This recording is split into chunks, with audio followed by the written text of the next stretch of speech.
Vijay ji, professor भुवन के पास मैं जाऊं उससे पहले एक सवाल का जवाब दे दीजिए। अब संभल को लेकर सरकार का प्लान ऑफ एक्शन क्या है? मतलब क्या होने वाला है यहाँ पर? मंदिर तो यहाँ पर मिल गया, 46 साल से बंद था, वहां पर लोग भी आ गए, दर्शन भी शुरू हो गए, अलग अलग कूप खोजने की अब बात हो रही है। तो संभल को लेकर कुछ प्लान ऑफ एक्शन है क्या सरकार का, जिस पर आप लोग अमल करना चाहते हैं, आगे बढ़ना चाहते हैं? समीर जी, प्रत्येक नगर, प्रत्येक गांव के लिए हमारे पास प्लान है। हाँ। हम वहां विकास करना चाहते हैं, लोगों का शांति से रहना चाहते हैं। हर वर्ग, समाज, धर्म का आदमी निर्भीक होकर अपने धर्म के माने, मंदिर में जाए, मस्जिद में जाए, गिरजाघर में जाए, डर के साए में कोई ना जिए।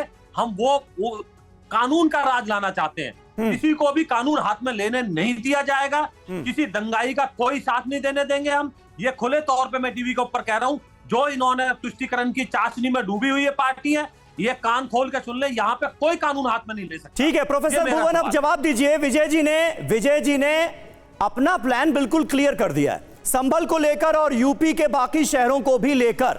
आपके ऊपर आरोप लग रहा है कि आप लोग तुष्टीकरण में डूबे हुए हैं, इसलिए आपको ये चीजें बुरी लगती हैं। प्रतीक चिन्हों का, हिंदू प्रतीक चिन्हों का जिस तरह से इस्तेमाल किया जा रहा है, बरेली में जो ड्राइव चल रही है, उससे लेकर क्या दिक्कत है, वो सवाल पूछ रहे हैं। देखिए, पहली बात तो झूठ जो परोस कर चले जाए, तो ये झूठ परोसना इनकी पुरानी आदत है। अभी इन्होंने बहराइच में पूरे देश के सामने एक प्रतिष्ठित चैनल में इन्होंने झूठ बोलने का काम करा। इन्हीं भारतीय जनता पार्टी के विधायक ने एफआईआर लिखाई है कि भारतीय जनता पार्टी के कार्यकर्ताओं ने बहराइच में दंगा कराया, जिसके कारण एक युवा की मौत हो गई। पहला विषय तो इनका झूठ यहीं पे पकड़ा गया। दूसरा विषय में, आज जिस विषय पे आपने चर्चा चलाई है, जिस सरकार को हम लोग चुनते हैं, ये देश चुनता है कि आप प्राकृतिक संपदा को खो दिए। वो क्या खोद रही है देश और प्रदेश, जब इतिहास लिखा जाएगा तो ये लिखा जाएगा कि ये लोग खोदने चले थे मंदिर के नीचे, मस्जिद के नीचे, ये लिखा जाएगा। जब बात आएगी विकास की, बात आप कह रहे थे, विकास इसी से होगा क्या? 27,000 स्कूल बंद हो गए। कितनी चिंता का विषय है कि उन विद्यार्थियों से बैग छीनने का काम योगी सरकार ने करा, उनका हक मारने का काम योगी सरकार ने करा। ये लिखा जाएगा इतिहास में। ये लिखा जाएगा कि किस प्रकार बेरोजगारी बढ़ी, किस प्रकार महंगाई बढ़ी। क्या ये मुद्दे गौण है? क्या वो परीक्षा लीक होना, कि जो बच्चे परीक्षा की तैयारी करते हैं, जिनके माँ बाप पैसा लगाते हैं, समय लगाते हैं, क्या वो मुद्दे गौण है?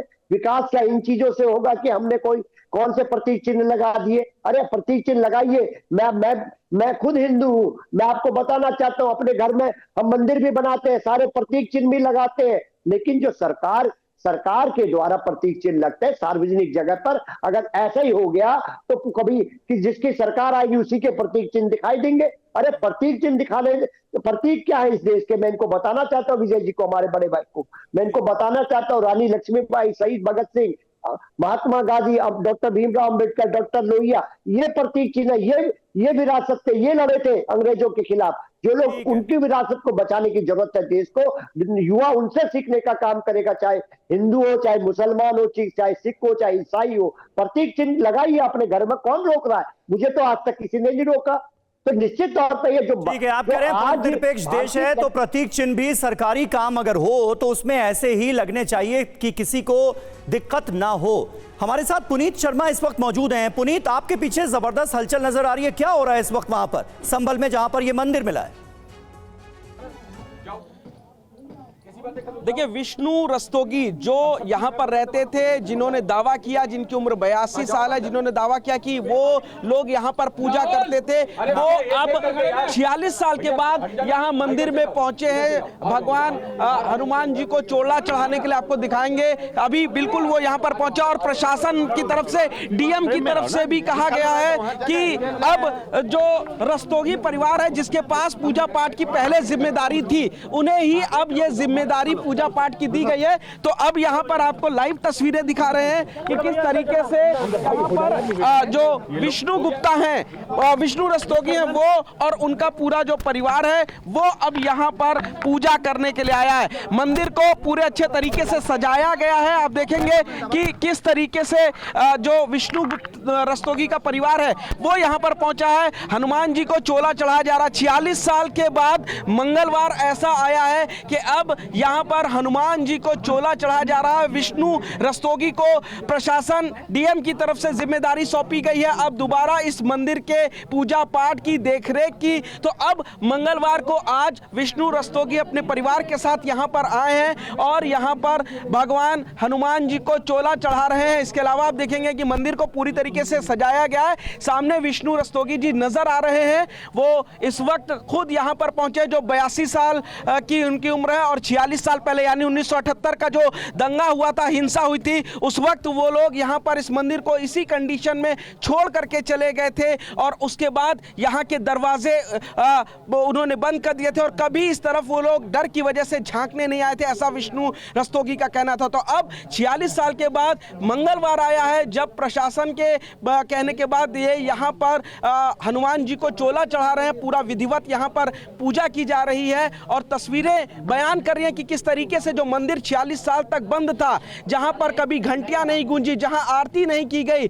जहां पर कभी धूप दीप नहीं जले, वहां पर प्रसाद नहीं चढ़ा, वहां पर अब 46 साल के बाद एक बार फिर ये तमाम पूजा अर्चना शुरू की जा चुकी है। तो फिलहाल विष्णु रस्तोगी जिनको ये जिम्मेदारी प्रशासन की तरफ से सौंपी गई है, वो चोला चढ़ा रहे हैं हनुमान जी को और अब यहाँ पर विधिवत पूजा की जा रही है। ये हनुमान जी की मूर्ति बिना पूजा पाठ के 46 साल तक इन्हीं तस्वीरों के साथ प्रोफेसर भुवन इस सवाल का जवाब भी दे दीजिए कि 46 साल हो गए, 1978 के दंगों के बाद लोगों ने पलायन किया और तब से यह मंदिर बंद था।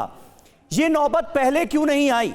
आप लोगों की जब सरकारें रहीं तो क्यों नहीं ये सोचा गया कि एक मंदिर बंद पड़ा हुआ है, यहां से लोग जो हैं वो पलायन कर गए हैं, डर वजह थी, दहशत वजह थी, क्या वजह थी, ये पता लगाना प्रशासन का काम है। लेकिन इस मंदिर को खुलवाने की कोशिश तो पहले भी हो सकती थी जब आपकी सरकार थी, क्यों नहीं हुआ ऐसा?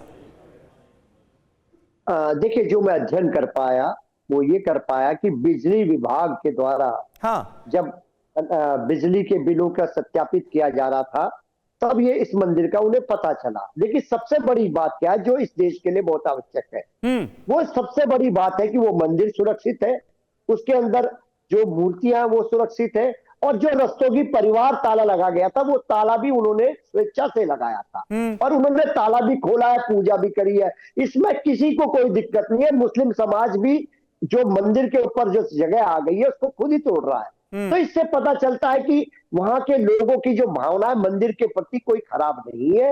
लेकिन लोग भारतीय जनता पार्टी के लोग शुरू हुई है ना, मंदिर तो अब खुला है ना, 46 सालों में ऐसा नहीं हो पाया ना बीते। ये अपने आप में एक सवाल है, मुझे लगता है कि इसका जवाब आपको देना चाहिए था।